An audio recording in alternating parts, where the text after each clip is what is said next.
नमस्कार दोस्तों, VN education के एक और वीडियो में आपका स्वागत है। दोस्तों, जैसा कि हमने 2 हफ्ते पहले डिस्कस किया था, मैं लगभग पिछले 1 महीने से कह रहा था कि 19,700 के आसपास का एक लेवल है जहां पे आपको प्रॉफिट बुक कर लेना चाहिए और वेट करना चाहिए मार्केट में करेक्शन का। 19,980 तक मार्केट गया और रन अवे गैप चल रहा था जो मैंने बताया था क्लियरली, और उसके बाद मार्केट धराशायी हो गया है। 19,250 तक के लो मार्केट बना चुका है और अभी ऐसा लग रहा है चार्ट्स को देख के कि और 400 500 या 700 पॉइंट की गिरावट निफ्टी में आ सकती है। खैर, ये वीडियो निफ्टी के लिए नहीं है, ये वीडियो है पोजिशनल ट्रेडिंग आइडिया के लिए।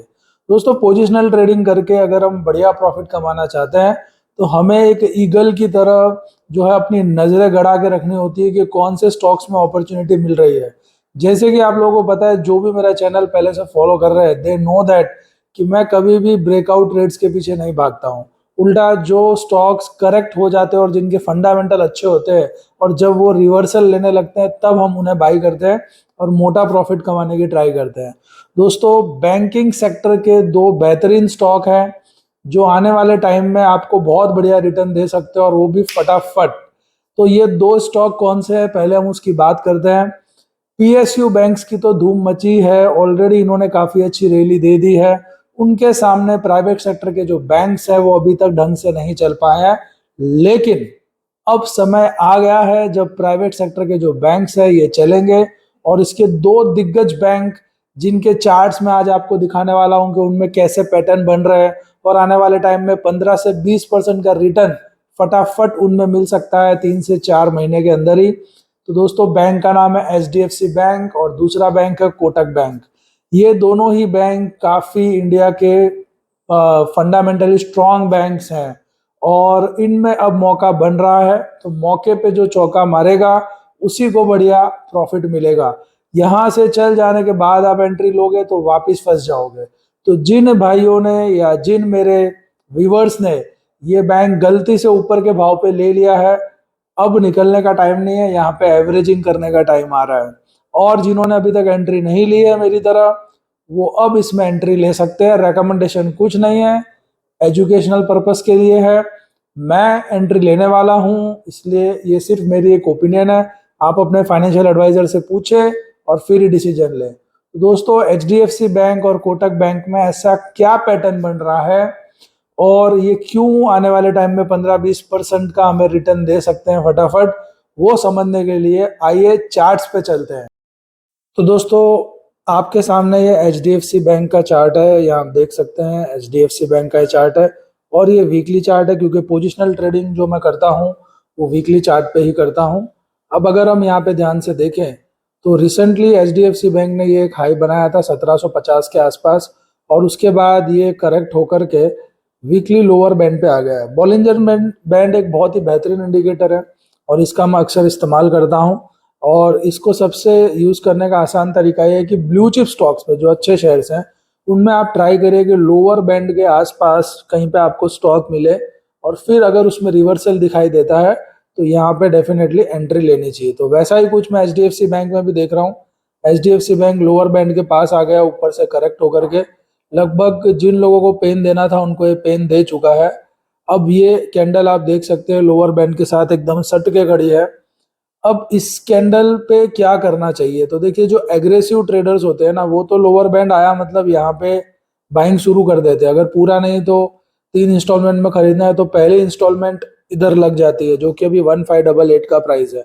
ऐसा मैं क्यों कह रहा हूँ वो समझते हैं। जैसे अगर हम पास्ट का अगर चेक करें डेटा तो ये देखिए आप, ये इधर लोअर बैंड पे आया था और लोअर बैंड पे आने के बाद 2 हफ्ते इधर इसने बिताए और उसके बाद अपर बैंड पे चला गया यहाँ से। इधर अगर आप देखेंगे तो ये भी अच्छा खासा रनअप था, लगभग 12 से 15% का रनअप यहाँ पे मिल गया था एचडीएफसी बैंक को। और जो लोग सेफ खेलना चाहते हैं वो ऐसे पैटर्न का इंतजार करेंगे कि एक ग्रीन कैंडल बन जाए उसके बाद एंट्री ले। और वो ग्रीन कैंडल भी कैसी कि प्रीवियस जो भी रेड कैंडल है उसके ऊपर जाकर के अगर वो क्लोज होती है तो यहाँ पे एक ये साइन मिल जाता है कि भाई इधर वापस अब बायर्स को इंटरेस्ट आ गया है, तो तब पोजीशन बना सकते हैं। लेकिन अगर आप सेफ खेलने जाएंगे तो ऑब्वियसली रिटर्न्स थोड़े कम मिलेंगे पर आपके ट्रेड्स जो है उनमें स्टॉप लॉस हिट होने के चांस भी कम हो जाएंगे। और जो रिस्की ट्रेडर्स है वो तो क्या करते हैं कि इधर ये लोअर बैंड पे जैसे ही टच हुआ यहाँ पे ही माल उठा लेते हैं। अभी जैसे इधर टच हो रहा है इधर ही माल उठा लेते हैं। और जनरली ये देखा गया है कि वापस अपर बैंड तक ये जाता है और पहले 1750 का हाई बना चुका है। तो कहीं ना कहीं इधर 1588 से लेकर के 1710 से 1750 का एरिया या वापस रीटेस्ट कर सकता है और वो हमारा प्रॉफिट बुकिंग जोन हो सकता है।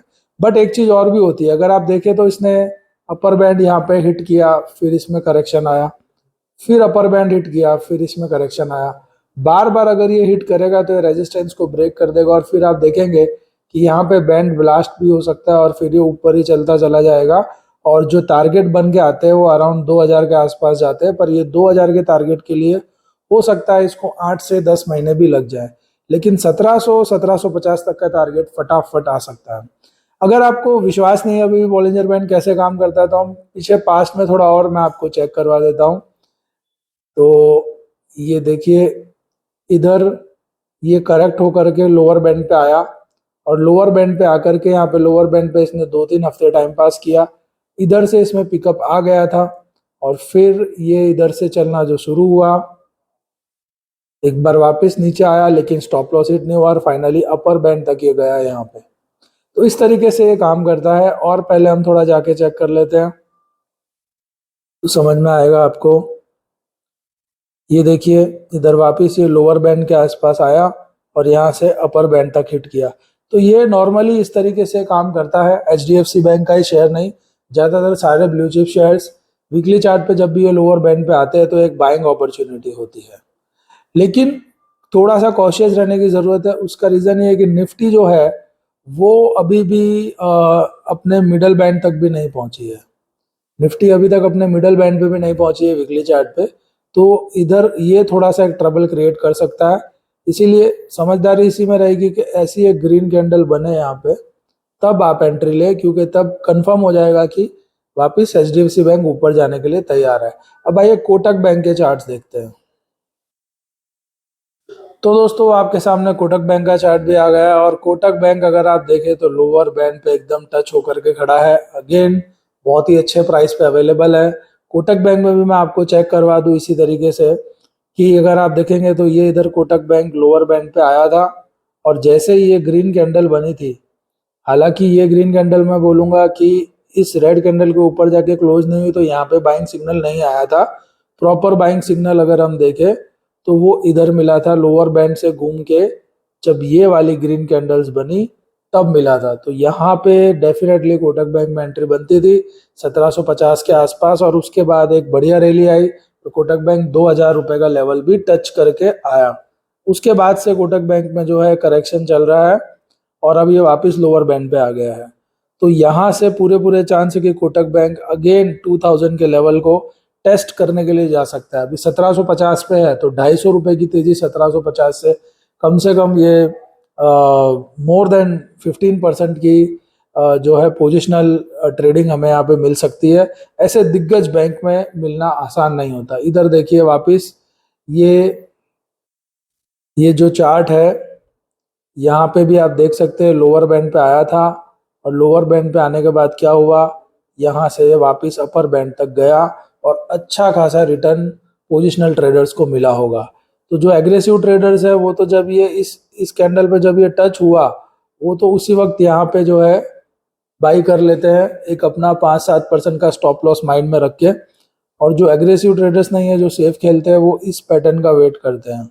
यहाँ पे ये जो ग्रीन कैंडल है ये प्रीवियस रेड कैंडल के ऊपर जाकर के बंद हुई है, यहाँ पे आपकी बाइंग बनती और फिर ये आपको एक रैली मिल जाती। थोड़ा सा प्रॉफिट आप मिस करते लेकिन ये सेफ प्ले है। तो दोस्तों इस तरीके से पोजिशनल ट्रेडिंग की जाती है ब्लू चिप स्टॉक्स में और ये तरीका मैं फॉलो करता हूँ और मैंने पिछले 2-3 साल में काफ़ी अच्छा प्रॉफिट कमाया है यूजिंग दिस पर्टिकुलर सेटअप। तो आप भी इसको फॉलो कर सकते हैं, अपने फाइनेंशियल एडवाइजर से पूछ सकते हैं और आइए आगे चर्चा करते हैं। तो दोस्तों आपने देखा चार्ट्स पे किस तरह से हमने टेक्निकली एनालाइज करके ये फाइंड आउट किया है कि यहाँ से हाई प्रोबेबिलिटी है कि हमें 15 से 20% का रनअप इन दोनों प्राइवेट सेक्टर बैंक्स में देखने मिल सकता है। दोस्तों टेक्निकल एनालिसिस बहुत इजी होता है, इसमें कोई ज़्यादा रॉकेट साइंस नहीं है। आपको पास्ट डेटा को एनालाइज करके, पास्ट जो चार्ट्स बने उनको एनालाइज करके फ्यूचर को प्रिडिक्ट करना होता है। करते करते करते 1-2 साल में इसमें लोग माहिर हो जाते हैं, कोई बड़ी बात नहीं है। आप भी कर सकते हैं, पर सीखने के लिए तैयार रहना होगा। और अगर HDFC बैंक और कोटक बैंक में रैली आएगी, ऑब्वियस है ICICI बैंक भी पीछे नहीं रहेगा। और अगर ये प्राइवेट बैंक्स चलेंगे तो बैंक निफ्टी में वापस जान आ जाएगी। और इंडिया का स्टॉक मार्केट नया हाई तभी बनाएगा जब बैंक निफ्टी पूरे जोश के साथ आगे बढ़ेगा। तो इसका मतलब ये हुआ कि आने वाले टाइम में बैंक निफ्टी भी बढ़िया चल सकता है। बैंक निफ्टी में भी पोजिशनल ट्रेडिंग के लिए डेफिनेटली एक मौका यहाँ पे बन रहा है। दोस्तों, वीडियो अच्छा लगा हो तो लोगों को शेयर करिए, सब्सक्राइब करिए, और थैंक यू वेरी मच ये वीडियो देखने के लिए।